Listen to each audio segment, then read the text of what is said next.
Boa noite, meus irmãos e irmãs. Muito bom a gente poder estar aqui mais uma vez, se reencontrar. E em torno da palavra de Deus é mais significativo ainda, não é? Semana passada me ausentei, fui convidado a pregar ali na nossa segunda igreja para cobrir as férias da pastora Vivian. E eu me senti na obrigação de atender, porque ela cobriu as minhas férias aqui na nossa igreja no ano passado. De maneira muito gentil, ela cobriu as minhas férias. Então eu fui lá, cobri as férias dela também, e eu sei que os irmãos foram muito bem ministrados aqui pelo presbítero Paulo. Já soube que foi uma bênção aí o culto. Agradeço o Paulo mais uma vez.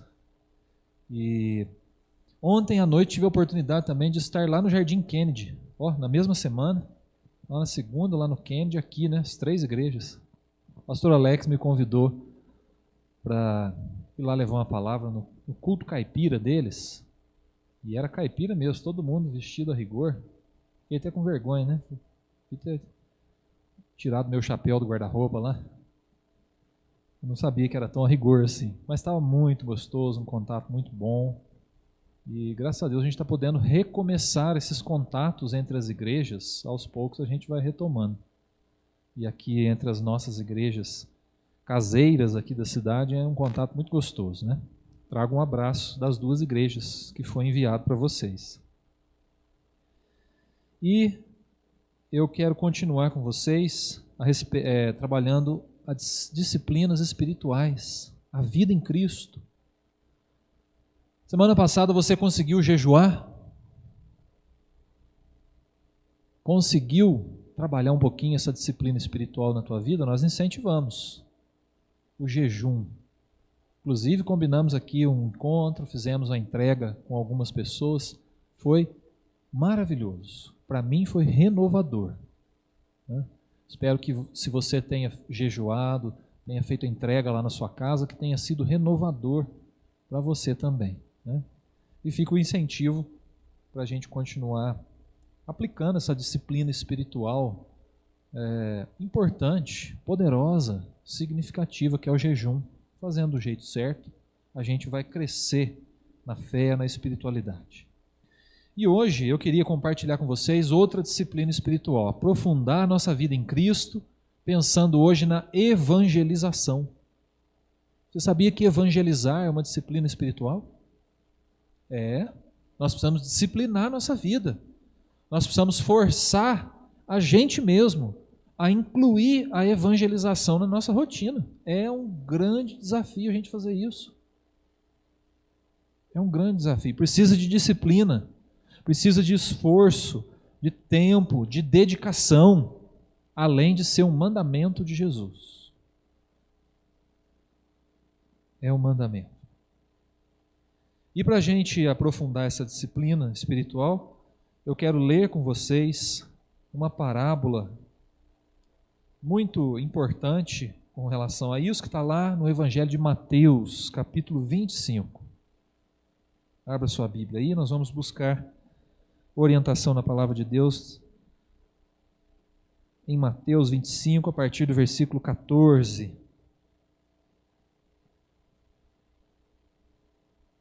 Espero que você também esteja desenvolvendo a disciplina da oração, da leitura da palavra de Deus, do desafio de congregar, de estar em comunhão com os irmãos, o jejum e hoje o desafio da evangelização. Evangelho de Mateus, capítulo 25, a partir do versículo 14, parábola dos talentos, conhecida, que diz assim: Pois será como um homem que, ausentando-se do país, chamou seus servos e lhes confiou os seus bens. A um deu 5 talentos, a outro 2 e a outro 1, a cada um segundo a sua própria capacidade. E então partiu. O que recebera 5 talentos saiu imediatamente a negociar com eles e ganhou outros 5. Do mesmo modo, o que recebera 2 ganhou outros 2. Mas o que recebera 1, saindo, abriu uma cova e escondeu o dinheiro do seu senhor. Depois de muito tempo, voltou o senhor daqueles servos e ajustou contas com eles. Então, aproximando-se o que recebera 5 talentos, entregou outros 5, dizendo: Senhor, confiastes-me 5 talentos. Eis aqui outros 5 talentos que ganhei. Disse-lhe o Senhor: muito bem, servo bom e fiel. Foste fiel no pouco, sobre o muito te colocarei. Entra no gozo do teu Senhor. E aproximando-se também o que recebera 2 talentos, disse: Senhor, 2 talentos me confiaste. Aqui tens outros 2 que ganhei. Disse-lhe o Senhor: muito bem, servo bom e fiel. Foste fiel no pouco, sobre o muito te colocarei. Entra no gozo do teu Senhor. Chegando por fim o que recebera 1 talento, disse: Senhor, sabendo que és homem severo, que ceifas onde não semeastes e ajuntas onde não espalhaste, receoso, escondi na terra o teu talento. Aqui tens o que é teu. Respondeu-lhe, porém, o Senhor: servo mau e negligente. Sabias que ceifo onde não semeei e ajunto onde não espalhei? Cumpria, portanto, que entregasses o meu dinheiro aos banqueiros, e eu, ao voltar, receberia com juros o que é meu. Tirai-lhe, pois, o talento e dai-o ao que tem 10, porque a todo o que tem se lhe dará, e terá em abundância. Mas ao que não tem, até o que tem lhe será tirado. E o servo inútil, lançai-o para fora nas trevas. Ali haverá choro e ranger de dentes. Amém. Meus irmãos, nós precisamos reconhecer que esse é aquele tipo de texto que quando a gente chega, a gente dá aquela vontade de pular. Porque é um texto difícil. É um texto que coloca a gente na parede, não é? Esse texto coloca a gente na parede. É um texto urgente, é um texto profético, é um texto confrontador. Mas necessário, importante. E eu queria fazer uma análise, é um texto, inclusive, onde há interpretações erradas.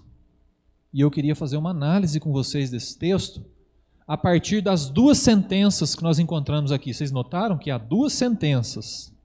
A primeira a gente encontra ali no versículo 21, quando Jesus, no decorrer da parábola, diz que o Senhor falou para o servo, no versículo 21, muito bem, servo bom e fiel. Foste fiel no pouco, sobre o muito te colocarei. Entra no gozo do teu Senhor.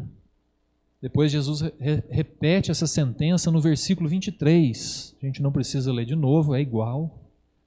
Mas nós temos uma segunda sentença, lá no versículo 30, onde Jesus diz assim: e o servo inútil, lançai-o para fora, nas trevas, ali haverá choro e ranger de dentes. 2 sentenças. A primeira é uma sentença de galardão, uma sentença de prêmio, de conquista, de trabalho realizado, tarefa cumprida. Uma sentença de dever cumprido, tem a ver com responsabilidade, com fidelidade e trabalho. Essa é a primeira sentença. Servo bom e fiel. Foste fiel no pouco, sobre o muito te colocarei. Entra no gozo. A segunda sentença, meus irmãos, tem a ver com inutilidade, com abrir mão da responsabilidade, com negligência, com preguiça, covardia, medo, receio, vergonha, infidelidade. E é uma sentença muito dura, muito dura. E para a gente entender o porquê que Jesus está contando essa parábola, essa história, concluindo com essas 2 sentenças, a sentença da fidelidade e a sentença da infidelidade, eu queria então analisar essa parábola e pensar com vocês a respeito do nosso serviço no reino de Deus, da nossa evangelização, do nosso trabalho para Deus. A primeira coisa que vai nos ajudar a entender essa parábola, essas 2 sentenças, a primeira verdade que a gente encontra aqui, é que Jesus veio, mas vai voltar. Jesus veio já, mas um dia ele voltará. E essa parábola está afirmando isso. Ali no versículo 14, quando Jesus diz: pois será como um homem que, ausentando-se do seu país, ou seja, antes de ir embora, reuniu seus funcionários, reuniu a sua turma, reuniu aqueles que vão representá-lo ali, que vão cuidar das suas coisas, daquilo que é mais importante. E antes dele se ausentar, ele deu uma tarefa. E ali no versículo 19, nós temos a parábola nos dizendo: depois de muito tempo, voltou o senhor daqueles servos e ajustou contas com eles. E contando essa história nesses termos, Jesus está dizendo: olha, primeiro a gente precisa lembrar que esse texto está no bloco do sermão profético, onde Jesus está dizendo o que vai acontecer, o que nós podemos esperar, o que nós precisamos fazer. E aqui Jesus está afirmando: eu vim e vou voltar. Você crê que Jesus vai voltar? Você aguarda? Há expectativa no seu coração pelo retorno de Jesus? Jesus está afirmando: eu vou voltar. A palavra de Deus diz que na plenitude dos tempos Jesus veio, se encarnou, se tornou um de nós, viveu, foi à cruz, morreu e ressuscitou. Mas a palavra de Deus também diz que na plenitude dos tempos Jesus vai voltar, naquele tempo oportuno, no momento em que Deus sabe quando é, Jesus vai voltar. Essa é uma verdade bíblica. Jesus usa essa parábola para dizer: olha, eu vim, mas eu vou voltar de novo. Virei aqui outra vez. E quando eu vier, vou ajustar contas com vocês. Opa,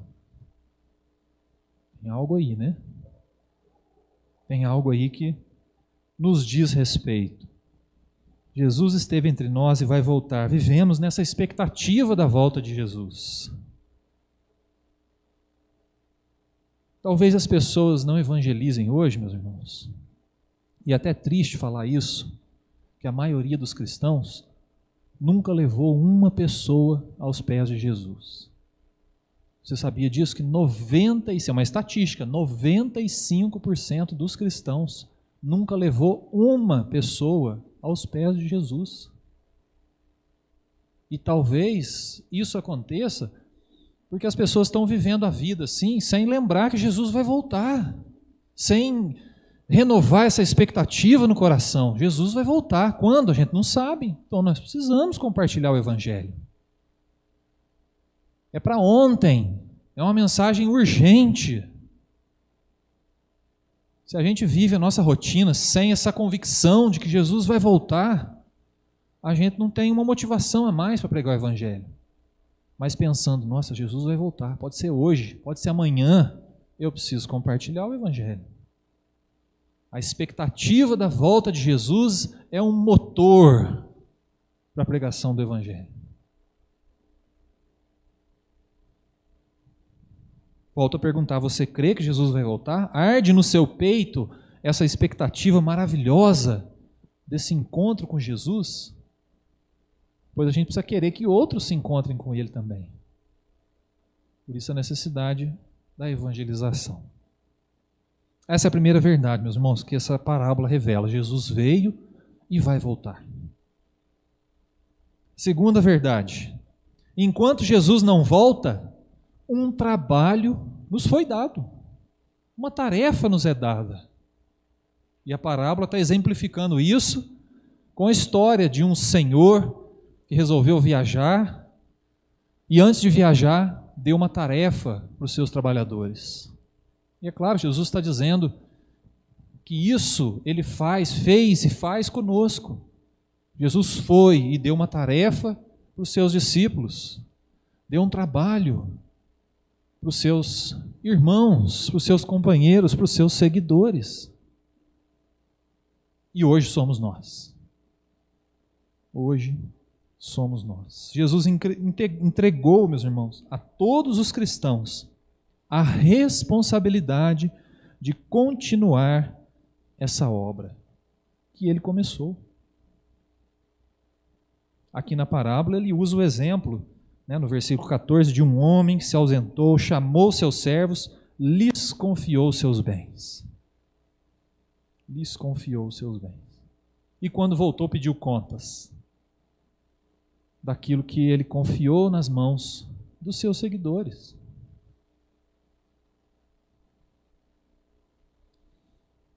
O serviço, meus irmãos, o serviço no reino de Deus, ele é muito amplo. Ele é muito amplo. A gente pode servir a Deus consolando alguém.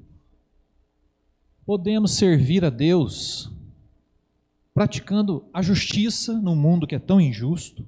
A gente serve a Deus dessa forma. Podemos servir a Deus fazendo justiça social, um trabalho social. Compartilhando bens materiais, enfim, abençoando alguém com algum valor. Nós podemos servir a Deus amando as pessoas. Podemos servir a Deus através do ensino, da edificação do corpo, do trabalho, do uso dos nossos dons. O trabalho no reino de Deus ele é muito amplo, meus irmãos. Mas a principal tarefa de todo cristão é a evangelização. A igreja, ela não deixa de ser igreja se ela ficar um ano sem dar a cesta básica. Mas se ela ficar um ano sem evangelizar, ela ficou um ano sem ser igreja.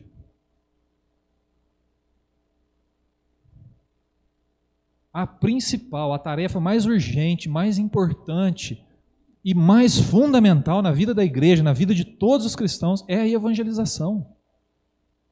Não é à toa que tem uma grande comissão para isso.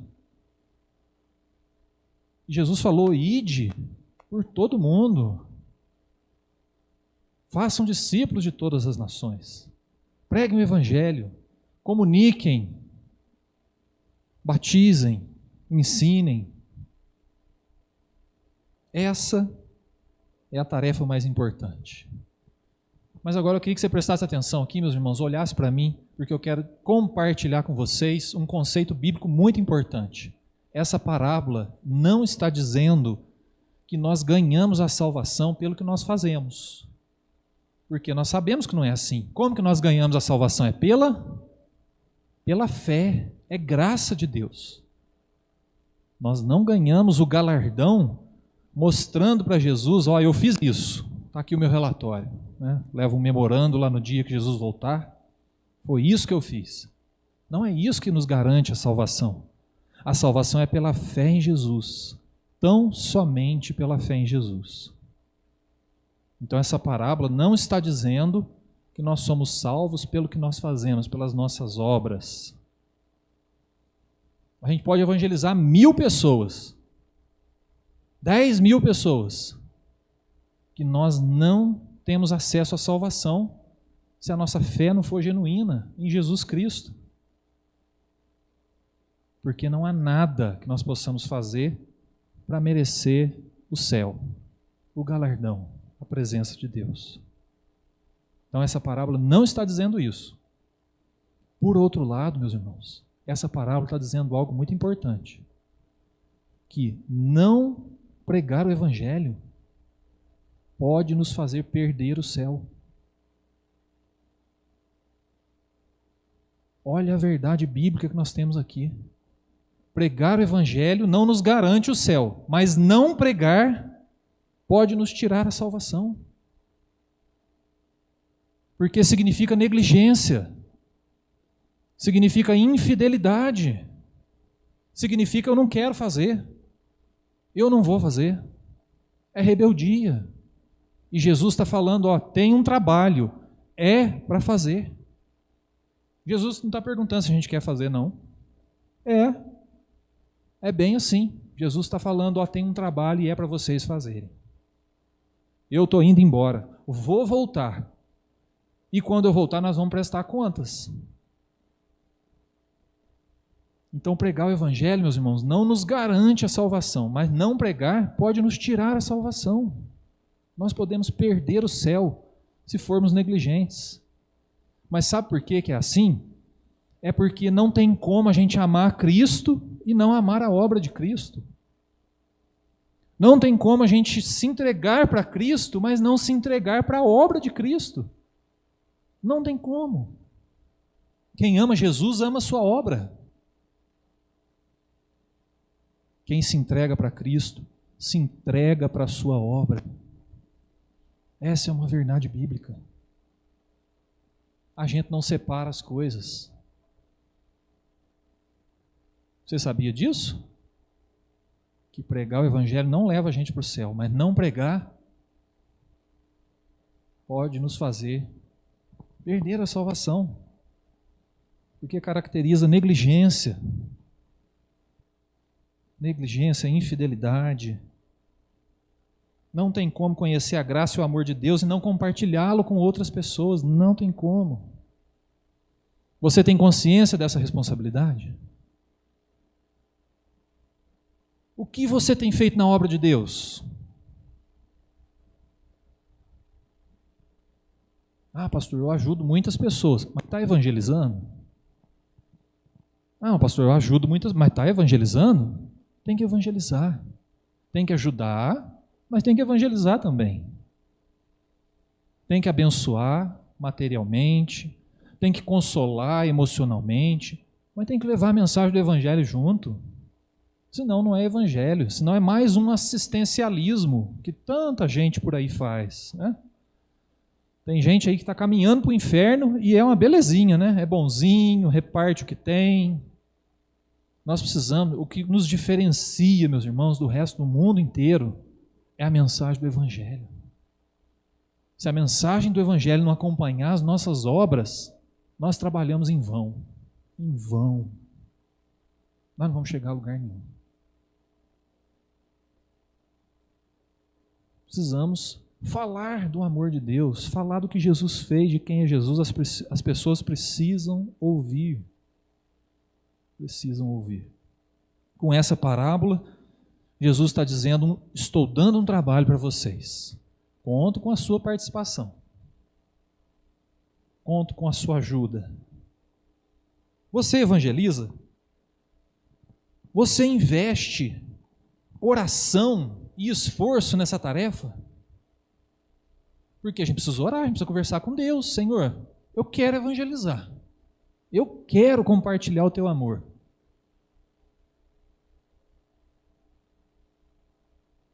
Eu já contei para vocês a minha experiência do pastel, vocês lembram? Que eu acordei cedo para ir na feira, e me bateu uma vontade de compartilhar o amor de Deus com alguém, que eu orei. Senhor, eu quero falar do teu amor hoje. Fui na feira. Esqueci do versículo, né? Fugi do... como é que é o versículo lá? Eu esqueci. A questão é que eu fui no pastel. Eu não devia ter ido comer pastel, meus irmãos. O pastel da feira é danado, né? Tenta a gente. Fui lá no pastel.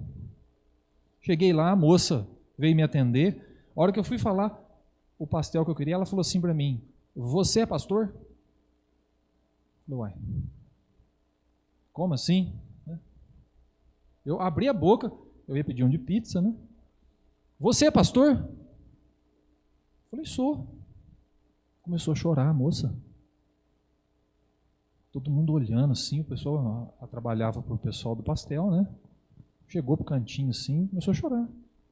Eu estou precisando de ajuda. Tenho 3 filhos. O pai dos meus filhos me largou. Moro em Laranjeira de Caldas. Saio de lá às 4h30 da manhã. Venho para cá para ajudar a vender pastel. Volto para lá às 5h30 da tarde. E eu estou numa dificuldade muito grande. Estou precisando de Deus. Está vendo? Vai pedir para Deus para compartilhar o amor dele com alguém. Que a oportunidade vem. Talvez, meus irmãos, falte a gente orar, conversar com Deus. Senhor, para quem que eu vou falar do teu amor? Como? Onde? Me leva nessa direção. A gente precisa ter intenção, meus irmãos, de compartilhar o amor de Deus com as outras pessoas. A gente precisa ter vontade. Se arde no nosso peito a expectativa da volta de Jesus, precisa arder no nosso peito também a vontade de que outras pessoas se encontrem com Jesus nesse dia. E Ele quer a nossa participação. Há uma tarefa, há um trabalho. E enquanto Jesus não volta, esse trabalho nos foi dado. Vamos trabalhar. Vamos compartilhar o amor de Deus com outras pessoas. Não podemos negligenciar essa responsabilidade que está sobre cada cristão, cada seguidor, cada seguidora de Jesus. Ah, pastor, mas eu não sei fazer não. Aí que você se engana. Quero compartilhar a terceira verdade com você, que está ali no versículo 15, quando Jesus, na parábola, diz assim que o Senhor deu 5 talentos para um, para o outro deu 2, para o outro deu 1, a cada um segundo a sua própria capacidade. Você notou que o que ganhou 5 recebeu o galardão, o que ganhou 2 recebeu o mesmo galardão? Não é uma disputa, não é uma competição. Os 2 ganharam o mesmo galardão, o que significa que Jesus vai usar as nossas vidas, meus irmãos, segundo a nossa própria capacidade, nada além. Jesus vai levar você em direção àquela pessoa que você vai ter condição de compartilhar o Evangelho. Creia nisso. Ah, mas eu não sei fazer, eu não sei o que eu vou falar. Se disponha, você vai saber o que falar. Se disponha, você vai saber o que fazer. Jesus está dizendo, olha, eu vou usar a tua vida de acordo com a tua capacidade. Não se compare com outros. Ah, mas o apóstolo Paulo, né? Você sabia que o apóstolo Paulo, enquanto ele estava preso, ele provavelmente evangelizou 10.000 soldados, enquanto ele estava preso. Prenderam ele, mas não prenderam a boca dele. Ele compartilhou o evangelho com a guarda pretoriana inteirinha. E estima-se que 10.000 soldados ouviram o evangelho através de Paulo preso.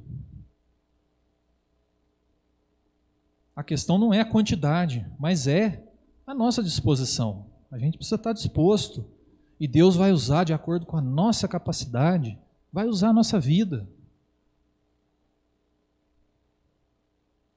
Então, meus irmãos, Jesus está dizendo que Ele não exige de nós além daquilo que a gente consegue fazer. Ou seja, não há desculpa.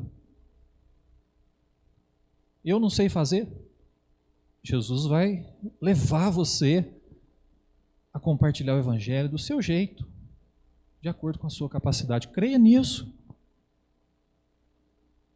Não precisa ser em público, num auditório de 100 pessoas, pode ser para uma pessoa, no dia a dia, no trabalho, na rotina. É ali que Jesus vai usar a tua capacidade. Mas creia nisso. Creia nisso. Um dia perguntaram para um grande pregador do século XVII, Dwight Lyman Moody, todo mundo conhece ele como Moody. Perguntaram para ele, qual que é o maior problema da obra? E ele falou, o maior problema da obra são os obreiros.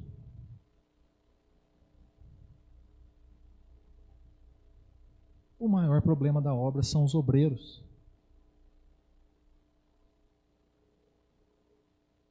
E deixa eu perguntar para você, você ainda acredita, ou você acredita que o Evangelho é a única solução para o nosso mundo?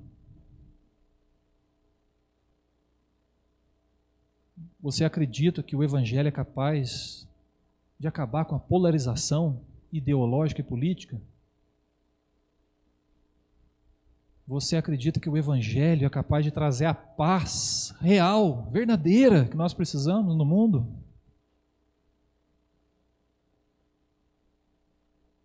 Você acredita que o Evangelho é a solução para a crise lá da Rússia com a Ucrânia? Eu creio.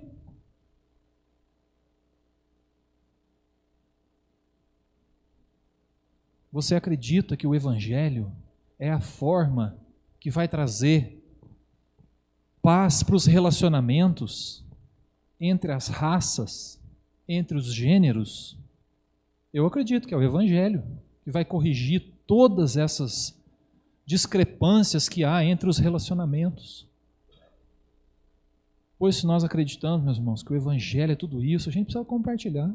Precisamos passar o Evangelho para frente. Evangelizar é uma tarefa urgente.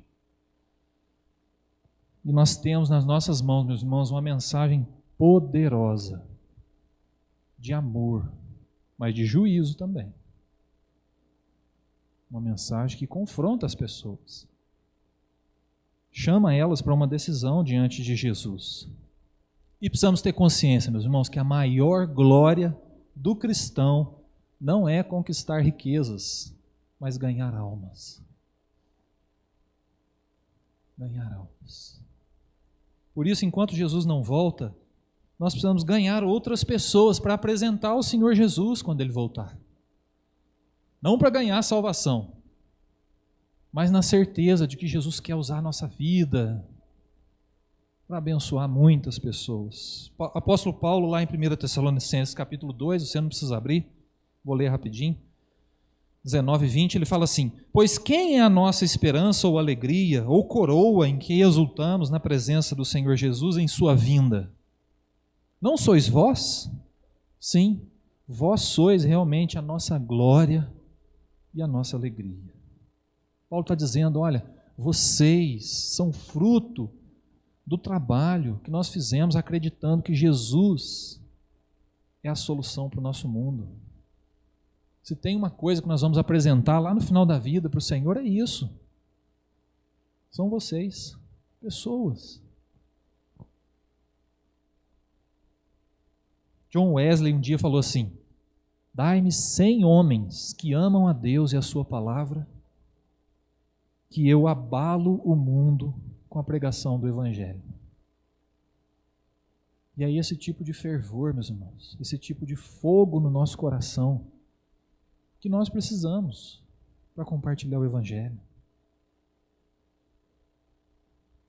A presença de Jesus, o Evangelho na tua vida, arde no teu peito, ao ponto de você poder compartilhar com outras pessoas, a ponto de você enfrentar a vergonha, o medo, o receio, a dúvida, e compartilhar com outras pessoas. É esse anseio de ver o mundo transformado que deve nos impulsionar. Vamos disciplinar a nossa vida na evangelização, na pregação do Evangelho. É um convite que eu faço para mim e para você. Junto com a oração, com a leitura da palavra, com o ato de congregar, estar reunido com o povo de Deus, jejuar, a evangelização também. Evangelizar é uma disciplina espiritual. Precisamos conversar com Deus sobre isso. Quero orar com você, feche os teus olhos. Vamos pensar na nossa vida? Quando foi a última vez que você tentou evangelizar alguém? Que Deus trouxe alguém até você para você compartilhar o Evangelho? Você deu para trás? Foi difícil? Houve dúvidas? Por outro lado, você sabia dessas verdades que a parábola dos talentos nos trouxe? Que Jesus veio e vai voltar, e que há um trabalho que nos foi dado, e que Jesus não pede nada além da nossa capacidade? Talvez não saber disso tenha feito você dar para trás. Mas vamos conversar com Deus agora. Coloque a tua vida diante de Deus. Você está disposto, meu irmão? Você está disposta, minha irmã, a ser um instrumento nas mãos de Deus? A abençoar outros corações? A tirar pessoas que estão nas trevas, nas mãos do inimigo, e trazer para a luz? Vai ser difícil, é luta, é batalha. Mas coloque a sua vida diante de Deus como oferta para que Deus use para abençoar outras vidas, para a evangelização. Senhor, nós reconhecemos, Pai, que privilégio maravilhoso que é termos a Tua palavra nas mãos, o Teu Evangelho, sermos portadores de tão grande salvação. Os anjos queriam fazer isso, Senhor, mas o Senhor deu esse privilégio a homens e mulheres. Louvado seja o Teu nome, é um privilégio maravilhoso, Pai. Mas reconhecemos que tarefa, que responsabilidade. Não é fácil, Pai. Nós somos limitados. Nós somos limitados, Pai. Mas cremos que junto com o Senhor, nós vamos dar conta. Nós vamos conseguir alcançar os corações, Pai. Nós vamos conseguir falar as palavras certas, agir do jeito certo na hora certa. Por isso, Senhor Deus, toma as nossas vidas nas Tuas mãos e enche-nos do Teu Espírito, para que nós saibamos o que fazer, o que falar, dirigidos pelo Teu Santo Espírito, Pai. Traz esse fogo para o nosso coração. Reacende em nós, Pai, a chama do Teu Evangelho, para que, sabendo que o Senhor vai voltar, nós possamos urgentemente proclamar a Tua palavra, Pai. Proclamar a mensagem maravilhosa, transformadora, de que Jesus salva, Pai. De que Jesus é Senhor, de que há perdão em Jesus, de que há esperança em Jesus, Pai. Usa cada vida aqui, cada irmão, cada irmã, Senhor Deus, no dia a dia, na sua rotina, na sua família, no seu círculo de amizade, no seu trabalho. Faz de cada um instrumento nas Tuas mãos, Pai, para que a evangelização aconteça, para que a Tua obra se realize nessa cidade, no nosso país, no nosso mundo, em nome de Jesus. Amém.